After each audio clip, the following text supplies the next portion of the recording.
Hey guys, thanks for tuning in to the channel, and also welcome to the channel if you're new here.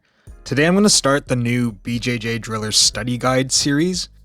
The purpose of this series is to help categorize instructionals based on knowledge base, difficulty, and priority. Now, when I first started my jiu-jitsu studies, looking back, I thought that some of my instructionals were a bit abstract, which is kind of the reasoning for me starting this. In the context of guard passing, when I first started, I watched an instructional on how to knee cut before ever even knowing what a guard was. And it was frustrating as a top player not understanding what I've been doing wrong. And even worse, not understanding the problems or questions that I had and where to look for those answers. On that note, I should say that I'm not an expert at all. In fact, I'm still a white belt. But that being said, guard passing is a super broad topic. And the purpose of these videos and the vlogs are so that it could help me categorize my thoughts and record my training and also help people along the way. I hope this video series can help someone out there and kind of give them a path as to what to study and focus on first, and then move on into more advanced instructionals. Okay, let's go. Okay, so on the left-hand side here, I've made several color-coded categories. The first one's the foundational skills, essential pathways, advanced pathways, and difficult and challenging. Okay, so starting off with foundational skills, any box that's green, I believe are instructionals that are broad enough in its content and will provide a good foundation for learning more advanced and specific pathways. Going into the yellow categories, so the yellow categories are still essential pathways, but now it splits off and goes into deeper dives into the different specific paths that guard passing will take. Moving into the orange categories, now these are instructionals that are a bit more advanced and are very specific to athletes, but it kind of gives you an idea of how different athletes use their own methods and creativity to kind of solve the initial problems laid out in the yellow and green category, like any of the foundational stuff. So the red category is similar to the orange category, except I place anything in red that's a bit more technical or requires a bit more athleticism. And looking back, I would probably be better off watching a lot of these instructionals later on in my journey and kind of re-looking at it and re-drilling it. All right, so there's the overview of the chart and how I organized it. So in summary, I would focus on foundational skills, anything in green, as like your knowledge pathway and kind of understanding the problem of guard passing. And then from there, go in and spend the most time on essential pathways and kind of understanding what to do in those specific scenarios that kind of repeat themselves a lot. Difficult and advanced pathways are way more technical. It becomes challenging trying to understand and drill those concepts without learning essential or foundational skills. Moving on. All right, so I guess let's get started with the greens. All right, so the first instructional to watch would be No Gi Guard Passing by John Danaher. Within my first year of training, I really didn't understand the concept of someone's legs being in front of you and just having a guard in general. The main key themes in this instructional that I learned are how to open a closed guard and the stepping sequences when someone is in butterfly and or supine guard. But really, I think the best lessons that I learned from this is actually being able to see and recognize what someone is doing and actually being able to categorize a position in my head. If there's someone's loose passing, they're tight passing, and or if they're in half guard, there's different approaches obviously, and this just helped me categorize those differences and help me approach and attack accordingly. Next up is understanding leg locks. So I actually came from a gi gym when I first started jiu-jitsu, and going into starting to learn no-gi, I didn't understand leg locks at all. And so as someone who was in the standing position trying to pass guard, people would always grab my legs and I just wouldn't know what to do. I would always just concede to leg locks and not even work escapes from there, but just proceed to tap.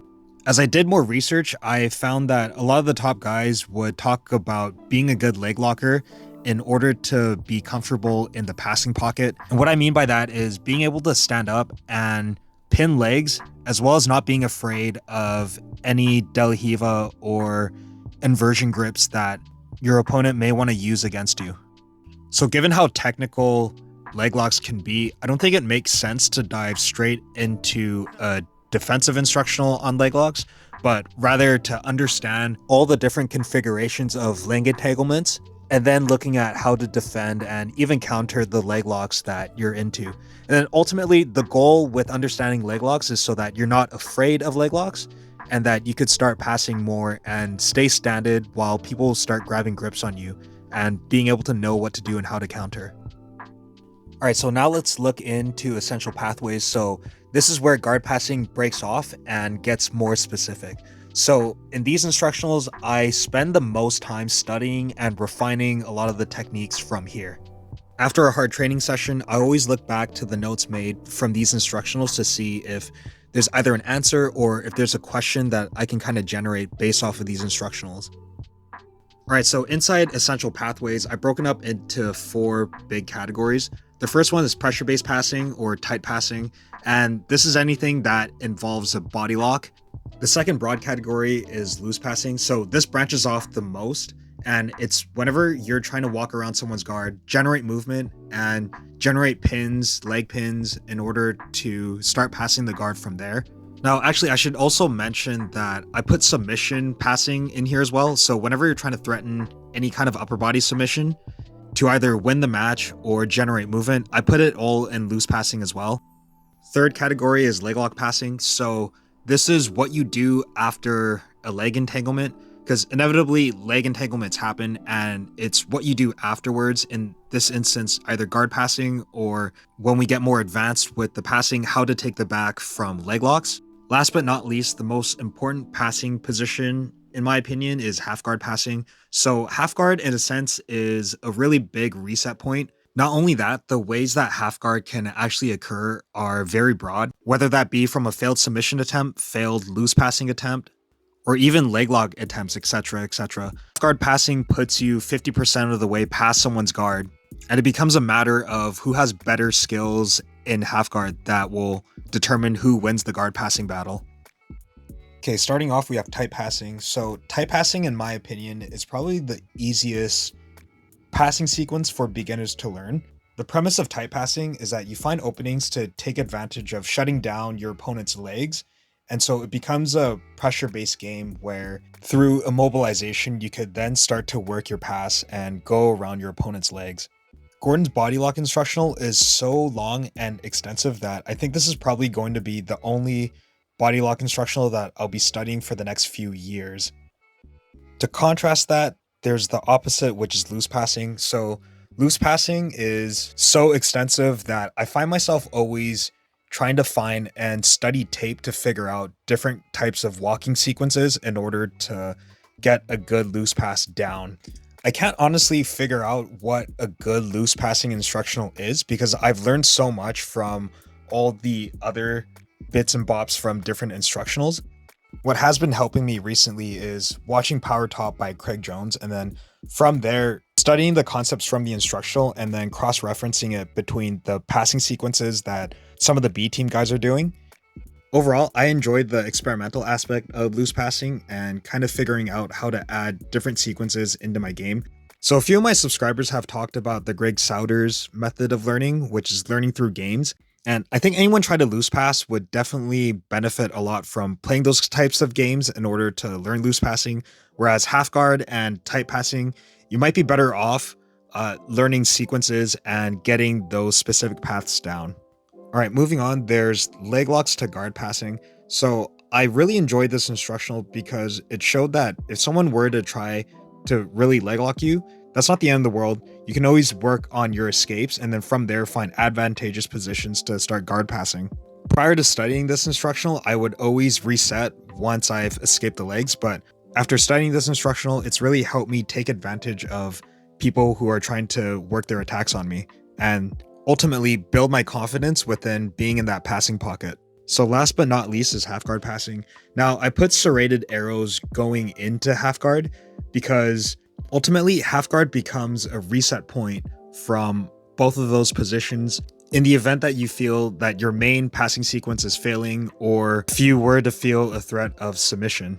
Gordon's half guard instructional goes through so much detail on the exact situations and scenarios that, similar to the tight passing instructional, this is kind of the encyclopedia that I go back and refer to.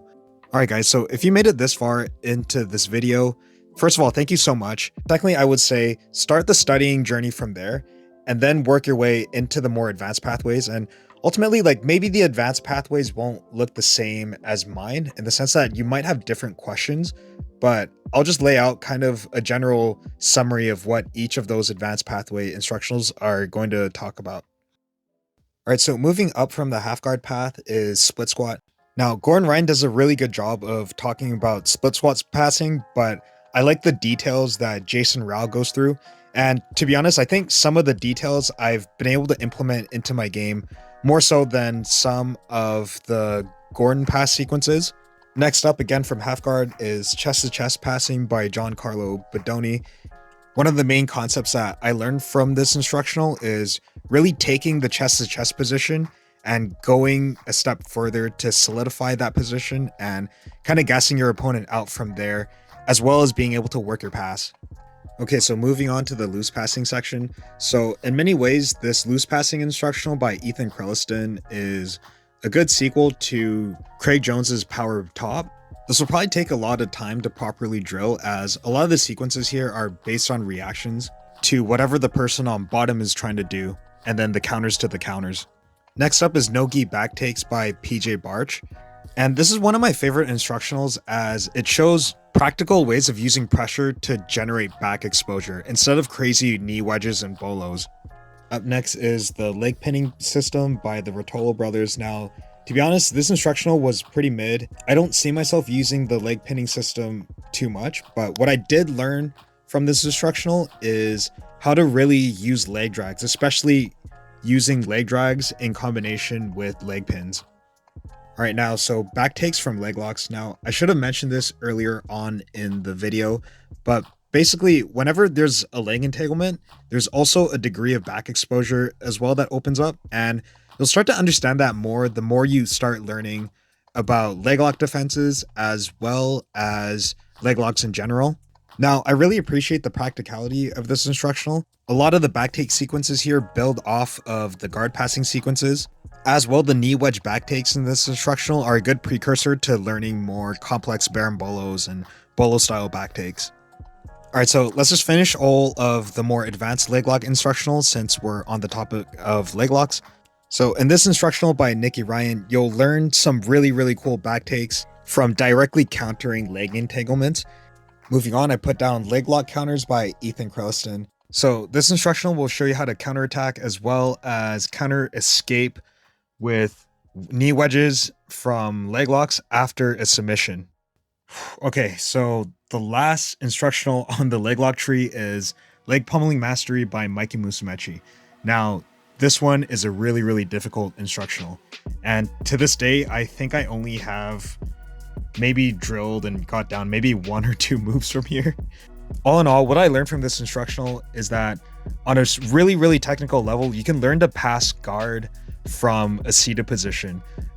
I love this instructional though, and I'll definitely be making more videos of it in the future. Alright, so buzzsaw passing from the Wiltsey brothers.